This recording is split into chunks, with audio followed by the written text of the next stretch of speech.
Once upon a very quiet evening, in a kingdom where the wind tiptoed and the stars listened, there lived a fairy tale princess named Marigold. She had hair the color of warm honey and eyes like the gentlest part of the sky just before bed, soft, silvery blue. Maragold was known across the valleys and hills for her kindness, and for something else, too. She loved bedtime. While other princesses danced at balls and rode white ponies through rose gardens, Princess Marigold's favorite time was when the world grew hush-hush and everybody practiced the art of going slow. In the castle, beside a round window that looked out on the friendly moon, Maragold kept a quilt. It was not an ordinary quilt. It was a moonlit quilt, stitched by her grandmother with threads that had glimmered in starlight. Each patch held a story, and each story held a lesson, and each lesson felt like a lullaby. When the quilt settled over her, even the crickets sang a little softer. The queen and king adored their daughter, but they sometimes worried that she was too gentle for a world that could be busy and bustling. "Are you sure you don't want to learn the trumpet?" asked the king with a kind smile. "It's very energetic." "I like the harp better," Maragold answered, fingers floating over invisible strings. "It sounds like a whisper that learned how to sing." The queen brushed Maragold's hair. "Are you sure you don't want a grand adventure?" she asked. "I have one every night," Maragold said. "I travel across a sea of pillows. I visit the quiet places where dreams are planted like seeds."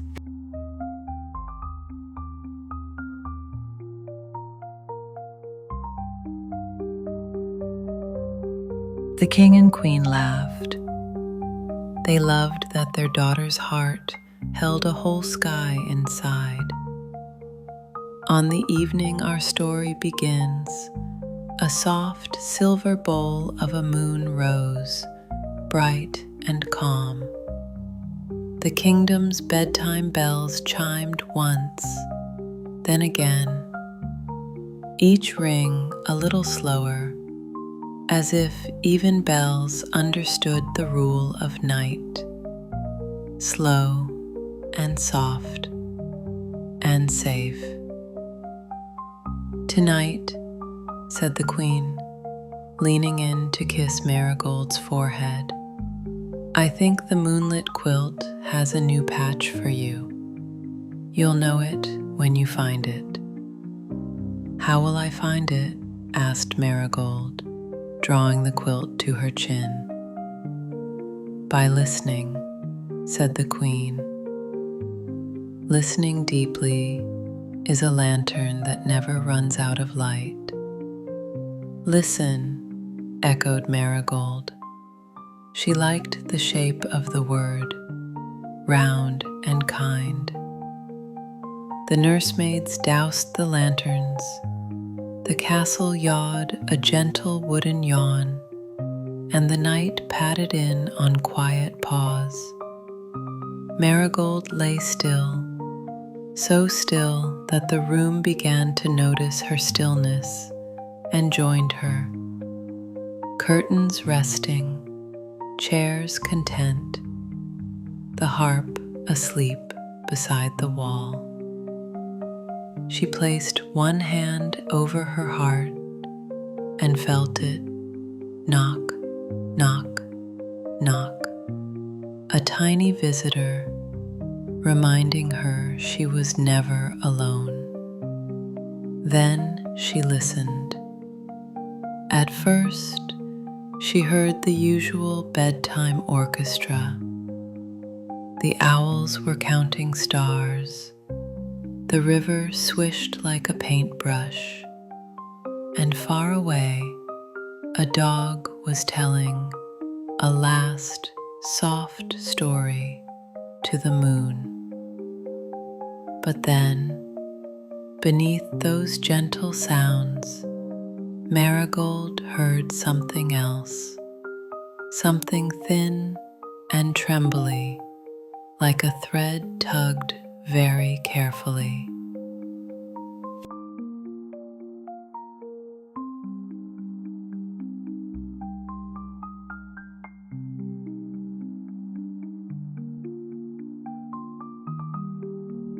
It was the sound of someone not yet ready for sleep.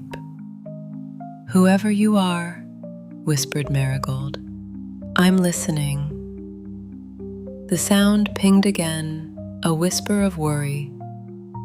Maragold slipped from bed and wrapped herself in the moonlit quilt. It draped around her like a friendly cloud, warm and light. She padded to the round window. With the tip of her finger, she tapped the glass twice, her secret signal to the moon. The moon tipped its face, and a pathway of pale light unfolded from the window to the tops of the sleeping trees, to the meadow, to the hill that leaned against the sky. Maragold stepped onto the moon path. It felt like standing on a song. Slow and soft and safe, she reminded herself, and the quilt agreed, settling around her shoulders with a glow as faint as a firefly's sigh. The first to meet her on the moon path was Thimble, a tiny field mouse who wore a bonnet made from a fallen forget-me-not. Thimble was tugging a string that led to a walnut shell. The shell rocked and squeaked. Inside lay 3 baby mice who were practicing how to be asleep, but hadn't quite learned. "Princess," Thimble whispered, "I'm so sorry to bother you. I'm trying to pull the babies into the moonlight so they'll hush. But the night feels too big, and they feel too small." Maragold knelt, her quilt pooling like a small lake of light. "The night is big," she said gently, "but so is love, and we don't have to pull love anywhere. We can invite it."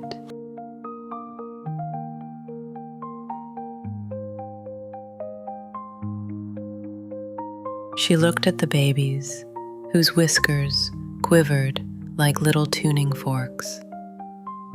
"May I share something?" she asked. Thimble nodded, eyes shining. Maragold sang a simple tune, one her grandmother had taught her. It didn't zip or zoom, it didn't climb or somersault. It walked slowly, kindly, down a small hill and into a cozy valley. The song had just a few words, but they were sturdy words. "Slow and soft and safe we are, cradled close by moon and star. Breathe in night, let worries go, held in hearts that love us so." The baby mice blinked, their ears relaxed, their tiny paws uncurled. One by one, they sank into the walnut shell, like little boats finding calm water. Thimble exhaled with relief she'd been holding under her bonnet.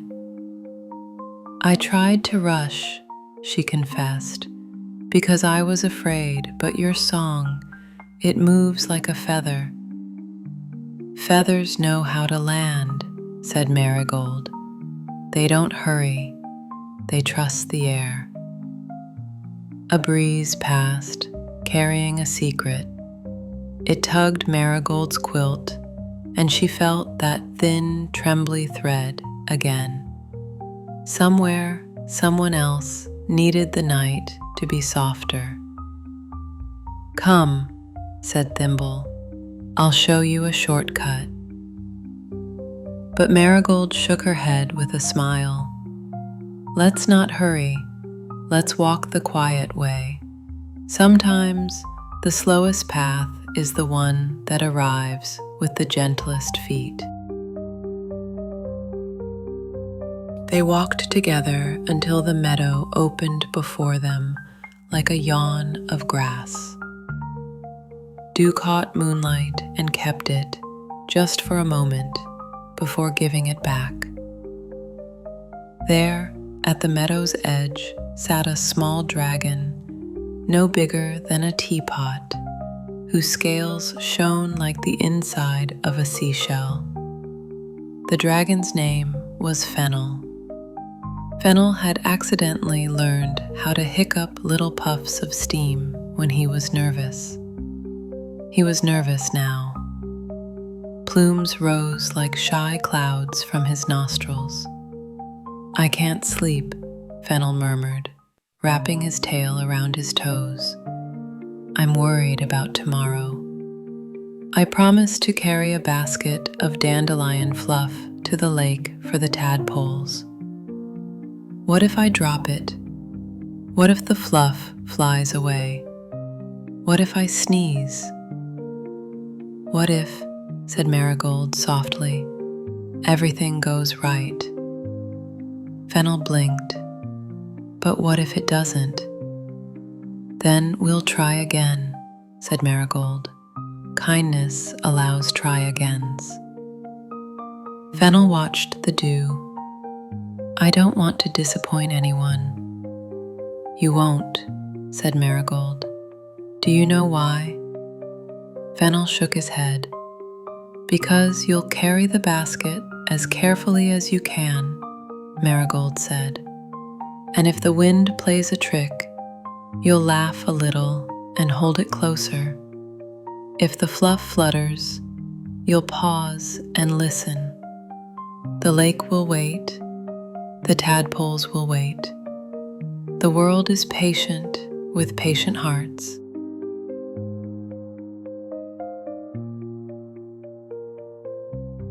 Fennel's steam became less puffy, more like tea breath. How do I become patient, though I'm so small and feelings are so big? Try this, said Maragold. She put her hand to her heart again. Listen to the small visitor. Knock, knock, knock.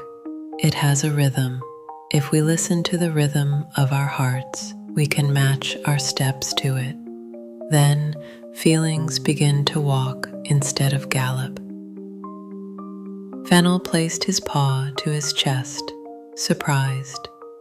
It does knock, he whispered. Hello, little visitor. Maragold giggled. She sang the Moonlit Quilt song again, just a little, and Fennel's eyes drooped like sleepy flowers. He yawned, a delicate, steamy yawn, and settled with his head on his tail. Slow and soft and safe, he murmured, and he slept. Thimble tugged lightly at Maragold's quilt. Princess, she whispered, do you feel that? Maragold did. The trembly thread had become a ribbon, fluttering from the direction of the hill that leaned on the sky. Together they climbed the hill, the long way that curved and curved, easy on the legs and friendly to the night.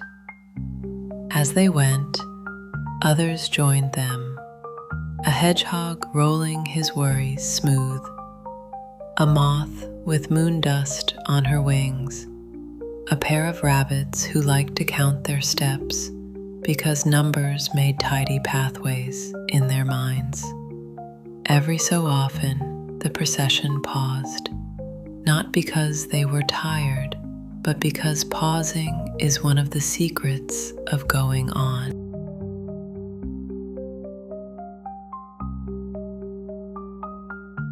At the top of the hill stood a willow tree. Its branches hung like sleepy green curtains, and a soft tinkling came from within, like rain practicing on chimes. Beneath the willow, sitting on a stone as old as a first story, was Grandmother Lark, the wisest person in the valley, with a basket of tiny glass bells and a lap full of thread. Her hair was white and calm.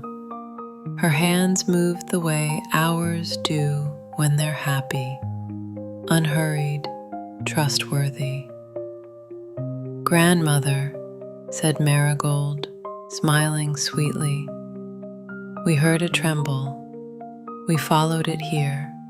Grandmother Lark nodded and held up a delicate glass bell. "It's the wind," she explained. "He's learning a new lullaby. He knows all the loud songs, all the showy ones that clap through the pines. But he wishes to learn the quiet song, the one that hushes the world into rest." "How can we help?" asked Thimble. "By being the audience he needs," said Grandmother Lark. "By listening with our whole selves. The wind gets excited when someone listens. Then he learns faster." Maragold sat cross-legged on the moss and folded a corner of her moonlit quilt over her knees. The others nestled close. The willow's branches swayed. The wind, feeling the circle of attention, approached shyly. At first, his song was all scattered syllables, an alphabet of breezes. He rushed, he tumbled, he tossed a leaf into the air and chased it without noticing he was the one running. The little glass bells shivered in his wake. "That was very enthusiastic," Marigold said kindly. "Would you like to try again? Imagine each sound is a pebble. Place it in the river and let the river carry it."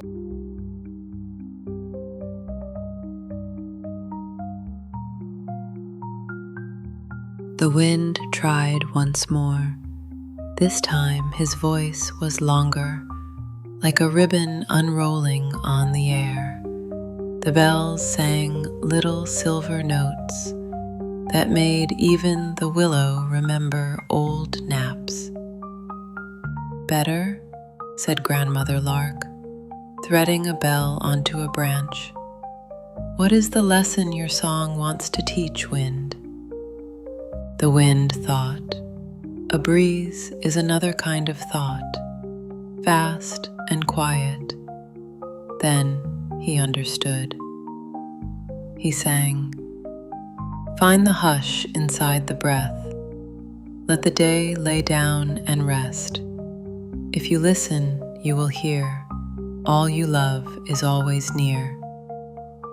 Maragold felt the tremble loosen, like a knot learning to become a bow. She placed a hand over her heart once more. Knock, knock, knock. Everything matched. "Thank you," the wind whispered, modest and proud in the same breath. "I didn't know how to be gentle. I thought I had to be big." "Gentle is big," said Grandmother Lark. "It is the biggest. It carries the whole world to bed." The wind threaded through the willow in a final curtsy and then set about delivering his lullaby to the rooftops and riverbanks, to nests and burrows, to boats moored along the lake, to every place where night was learning to be night. Marigold stood and dusted off her knees. "There's one more tug," she said. It was faint, but she could feel it, the way you can feel a smile in the dark. It came from the far side of the hill, where a little village rested like a basket of rolls under a cloth. "Go, child," Grandmother Lark said softly. "We will keep weaving the bells." Thimble squeezed Marigold's finger. "I'll take the long path home," she said. "I want to practice walking to the rhythm of my heart." "You're already doing it," said Maragold, "and it sounds beautiful." Maragold followed the moon path toward the village. As she neared the cottages, she heard it, the sound of a story that couldn't quite find its ending. The sound came from a window lit by a candle that had learned how to glow without flickering. Inside, a baker and a weaver sat up with their little daughter, Poppy. Poppy's eyes were wide and shiny with extra wakefulness.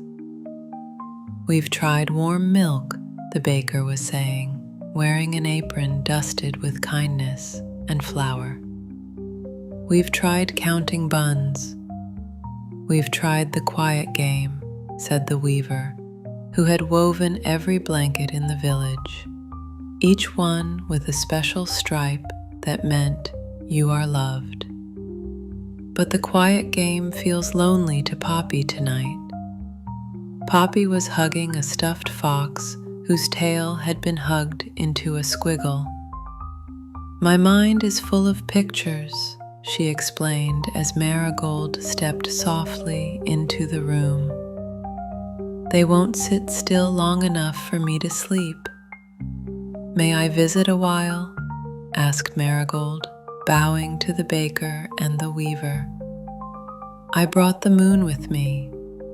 She showed them the drape of her quilt, and moonlight pooled gently on the floor.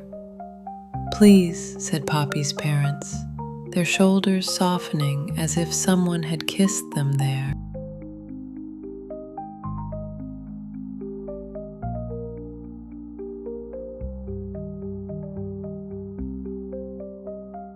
Maragold knelt beside Poppy's bed. "Tell me about the pictures," she said. Poppy took a breath. "One is a giant cookie running away from the oven on tiny legs. One is a cat who learned to knit. One is a tree that drinks tea. And one is a ladder that goes up and up until it pokes the moon's tummy and makes it giggle." Marigold smiled. "Those are wonderful pictures," she said. "Sometimes minds make more pictures when they know someone is watching. If we watch quietly, without chasing them, they get sleepy. Would you like to try something gentle with me?" Poppy nodded eagerly. "We'll make a quilt for your pictures," said Maragold. "Not a quilt of cloth, but a quilt of places to rest." "How?" Poppy asked, curious and already less bouncy. "First," Maragold said, "we'll give your pictures a bedtime. We'll say, 'Pictures, you were very creative today. Thank you. Now it's time to rest. Tomorrow you can draw new stories." Poppy whispered to the air, a little shy but brave. "Pictures, thank you. Rest now." "Second," said Marigold, "we'll sing the soft song." She hummed, and Poppy hummed too. The tune tiptoed around the room, pat, pat, pat, then found Poppy's ears and curled into them like a little cat. "Third," said Marigold, "we'll breathe with the window. Watch. When the curtain moves in, we breathe in. When it moves out, we breathe out. We let the night do half the work." Poppy watched. The curtain was very good at breathing, so good that Poppy yawned just watching it. "Fourth," Marigold whispered, "we'll tuck the pictures under the moonlit quilt." She pretended to lift a corner of her quilt and float it over Poppy's mind. "Good night, running cookie. Good night, knitting cat. Good night, tea tree. Good night, ladder that tickles the moon." "Good night," Poppy sighed. Her eyes, which had been open like windows, turned into drowsy drawers, half closed and heavy with safe secrets. Marigold sang one last verse. "Slow and soft and safe we are, cradled close by moon and star. Breathe with night, let thoughts grow light, tucked in love and gentle night." By the end of the song, Poppy's mouth made the sweetest shape a mouth can make, the tiny circle of a child who has just drifted past the place where wakefulness holds hands with sleep.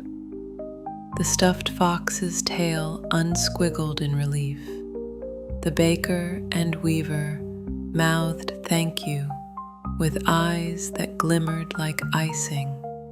Marigold set her palm on the door frame as she left, feeling the good weight of the village resting inside the night like a seed in soft earth. The moon path brightened to lead her home. As she walked, the wind's new lullaby brushed her cheeks. Owls tucked their questions away for morning. The lake put on its night sweater and hummed its water hymn. She felt her grandmother's words sewing themselves into her heart. Listening is a lantern.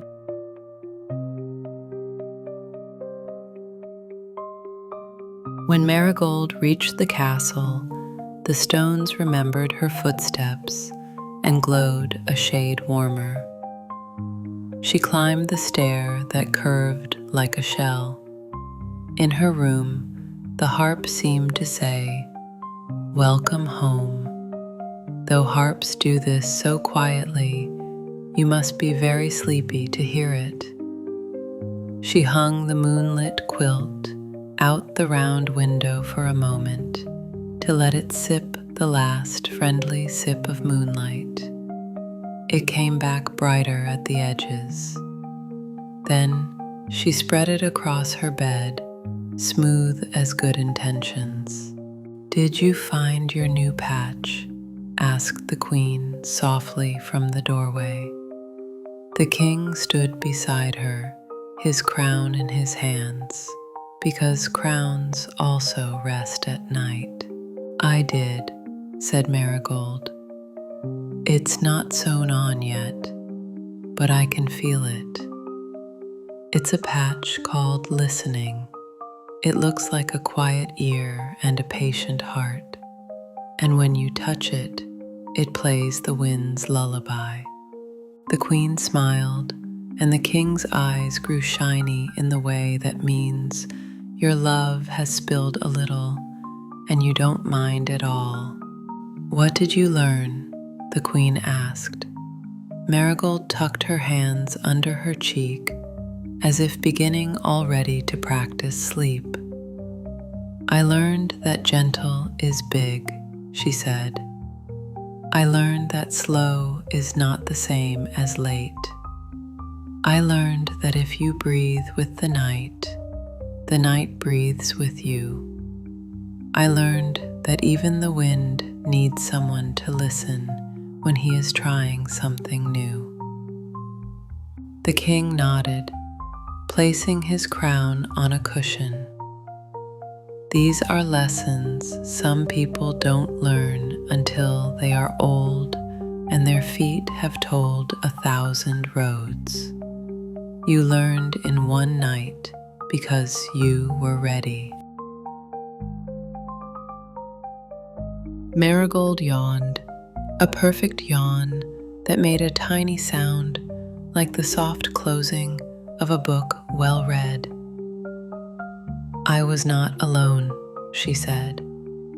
Thimble and Fennel and Grandmother Lark and Poppy helped me, and the moon helped too. The queen pulled the quilt to Marigold's chin and hummed. The king opened the window just a finger's width, so the wind could slip in if he wished. The room received the music and made it softer. "Good night, my lantern," said the queen. "Good night, my gentle star," said the king. "Good night, my listening world," whispered Maragold.